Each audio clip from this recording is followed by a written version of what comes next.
Hi friends, இன்னைக்கு வந்து ஒரு சூப்பரான ஒரு ஸ்பெஷல் தான் பார்க்க போறோம். அது மட்டும் இல்லாமல் இந்த சூப்பர் ஸ்பெஷலை வந்து இன்னைக்கு அம்மா குக் பண்ணலை, இன்னைக்கு நான் தான் பண்ணேன். ஏன்னு பார்த்தீங்கன்னா நம்ம வீட்டில் வந்து சிலிண்டர் வந்து காலியாயிடுச்சு. நம்மளோட சிலிண்டர் வந்து அப்பா பேர்ல இருக்கு ஃப்ரெண்ட்ஸ். அப்பா பேர்ல இருக்கிறதுனால வந்து அப்பாக்கு எடுத்து இப்போ அம்மா பேர்ல மாத்தலான்னு போனப்ப வாரிசு சான்றிதழ் வேணும், அப்பதான் மாற்ற முடியும் சொன்னாங்க. அது நம்ம அப்ளை பண்ணி வாங்குறதுக்குள்ள லேட் ஆயிடுச்சு ஃப்ரெண்ட்ஸ். இப்போ வந்து சிலிண்டர் வந்து நீங்க மாத்தினாதான் நாங்க தருவோம் அப்படின்ற மாதிரி சொல்லிட்டு போயிட்டாங்க. ஸோ நம்ம வீட்டில் சிலிண்டருமே காலி ஆயிடுச்சுன்றதுனால அம்மா எதுவுமே இன்னைக்கு குக் பண்ணல. நானும் லீவ் போட்டேன். அம்மாவும் நான் சீக்கிரமா வேலைக்கு போயிட்டு வந்துடுறேன்ப்பா அப்படின்னு சொல்லிட்டாங்க. அதனால வந்து நம்ம ஏதோ செய்யலாம், அம்மா வீட்டில் வாங்கிக்கோங்கன்னு சொல்லிட்டாங்க. இருந்தாலும் நம்ம அண்ணிக்கிட்ட கேட்டப்ப சிலிண்டர் என்கிட்ட இருக்கு அப்படின்னாங்க. சரி, அவங்க கிட்ட இருந்து வாங்கிட்டு வந்து இன்னைக்கு நானே வந்து குக் பண்ணிட்டேன் ஃப்ரெண்ட்ஸ். ஸோ அதுதான் இன்னைக்கு நம்ம பார்க்க போறோம். நம்ம என்ன குக் பண்ணிருக்கோம்னு பார்த்துடலாம். வந்து சூப்பரான ஒரு பிரிஞ்சு சாதம் தான் ஃப்ரெண்ட்ஸ் செஞ்சிருக்கோம். நல்லா கம்மன்னு அம்மா வந்து வெளியில வாங்கிக்கோங்கன்னாங்க. இருந்தாலுமே நான் சுட சுட வந்து செஞ்சுட்டேன் நான். ஸோ இதுதான் ஃப்ரெண்ட்ஸ் இன்னைக்கு நம்ம வீட்டு ஸ்பெஷல். இது கூடவே பார்த்தீங்கன்னா வந்து தயிர் பச்சடியும் செஞ்சு வச்சுட்டேன். சரி, ஏதாவது இன்னைக்கு நம்ம செய்யணும் அப்படின்றதுக்காக செஞ்சாச்சு.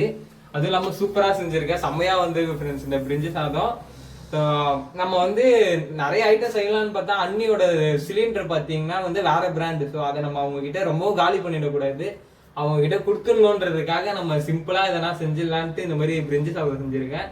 வாங்க ஃப்ரெண்ட்ஸ் எல்லாரும் சாப்பிடலாம். பிரிஞ்சு சாதம் ரொம்பவே சூப்பரா வந்திருக்கு, உடையாம வந்திருக்கு ஃப்ரெண்ட்ஸ்.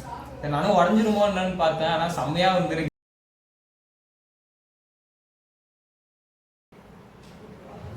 ஸோ இது கூடவே நம்ம வந்து தயிர் பச்சடியை வச்சுக்கலாம்.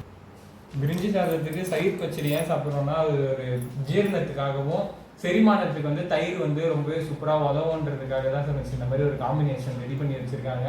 இப்போ எல்லாருமே வந்து பிரிஞ்சு சாதம் சாப்பிடும்போது கட்டாயமாக தயிர் பச்சடியை வச்சு சாப்பிடுங்க, உடம்புக்கு ரொம்பவே நல்லது. அது ஆனியன்லாம் வந்து ரொம்ப நல்லது இல்லையா, அதனால வந்து எல்லாருமே வந்து பிரிஞ்சு சாதம் சாப்பிடும்போது நீங்கள் தயிர் பச்சடியை வச்சு சாப்பிடுங்க. எனக்கு வந்து ஊறுகாய்னா ரொம்ப பிடிக்கும்ன்றதுனால வந்து நான் வந்து ஊறுகாவும் கூட கொஞ்சம் வச்சுக்க போகிறேன். எலுமிச்சப்பழ ஊறுகாய் தான் இது. இதை நான் ஊறுகாவும் கொஞ்சமாக வச்சுக்கிறேன். அம்மா இருந்தால் ரொம்பலாம் ஊறுகாய் வந்து சேர்த்துக்க விட மாட்டாங்க. ஊறுகாய் ரொம்ப சாப்பிட விடாதுப்பா, உப்பு இல்லையா, அது உடம்புக்கு கெடுதிலாம் சொல்லுவாங்க. ஸோ அம்மா இல்லாததுனால நம்ம கொஞ்சமாக அம்மாவுக்கு தெரியாமல் வந்து ஊறுகாய் வச்சு இன்னைக்கு நம்ம சாப்பிடலாம். வாங்க ஃப்ரெண்ட்ஸ் எல்லாரும் சாப்பிடலாம். இந்த வீடியோ பிடிச்சிருந்தா லைக் பண்ணுங்க, ஷேர் பண்ணுங்க, கமெண்ட் பண்ணுங்க. மறக்காம சத்யாமா சேனலை சப்ஸ்கிரைப் பண்ணிடுங்க ஃப்ரெண்ட்ஸ்.